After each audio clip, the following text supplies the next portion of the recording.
Welcome back to Story Frame Explorer, the channel where manga pages come to life, as we transform black and white manga into full color and explain every scene, frame by frame. Today we continue the story of Trapped in a Dating Sim, Season 2, Episode 2. If you enjoy colored manga panels, clear explanations, and slow, immersive storytelling, make sure to like this video, subscribe to Story Frame Explorer, and turn on notifications so you never miss the next episode. We return once again to the royal palace. The noble's conversation grows more intense, more urgent. This page reveals why Leon is now seen as a serious threat. The first panel focuses on a senior noble's strained expression. He points out something that cannot be ignored. Leon repelled the principality, alone, with just one airship. This single fact shakes the room. The noble demands to know why the king, the queen, and even Vince cannot understand the danger. His anger shows fear. They are losing control of the situation. The scene shifts to a wider view of the room. One clear order is given. They must get in touch with the principality. This marks a move beyond internal politics. Another voice adds a critical point. They cannot afford to ignore such a powerful asset. Leon is described not as a person, but as a lost item. A noble declares that everyone should already know just how dangerous Leon truly is. This confirms their conclusion. Leon is no longer underestimated. The discussion shifts direction again. A final order is given calmly. Her Highness Hertrude is to be brought to this location.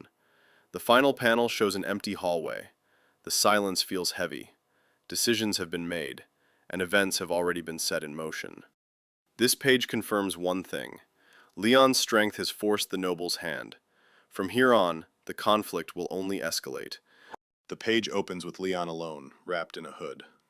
His expression is tense, conflicted, and exhausted.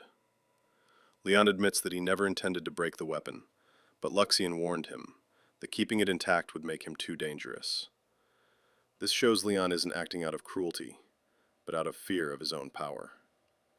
Leon reflects on a harsh truth. If people were told that Greg could die, anyone would have pulled the trigger. In Leon's mind, hesitation would have been inhuman. This reveals how deeply this moment has shaken him. The scene shifts to a conversation nearby. Leon is being condemned by many people for what happened in yesterday's duel. Judgment has already spread. The crowd has chosen its side. Another character points out something subtle but important. Leon's behavior since yesterday has not been fitting for a baron. Yet despite changing into ceremonial clothing, people still look at him with disgust for pulling the trigger. To them, his action outweighs all explanations. The judgment becomes clearer. People say, "No way, that's too much." Even those close to Leon, Raymond and Daniel, hesitate to speak to him. Isolation begins here. The final large panel pulls everything together. Leon sits quietly on the bed, while others stand at a distance. No one moves closer. No one reaches out. This visual distance reflects Leon's emotional state, surrounded, yet completely alone. This page isn't about battle, it's about consequence. Leon won the duel, but lost public trust. And as the story moves forward, the question is no longer how strong Leon is. It's whether he can endure what comes after victory. This is Story Frame Explorer, where black and white manga is brought to life in color, and every story is explored, frame by frame. Thank you for watching, and I'll see you in the next episode.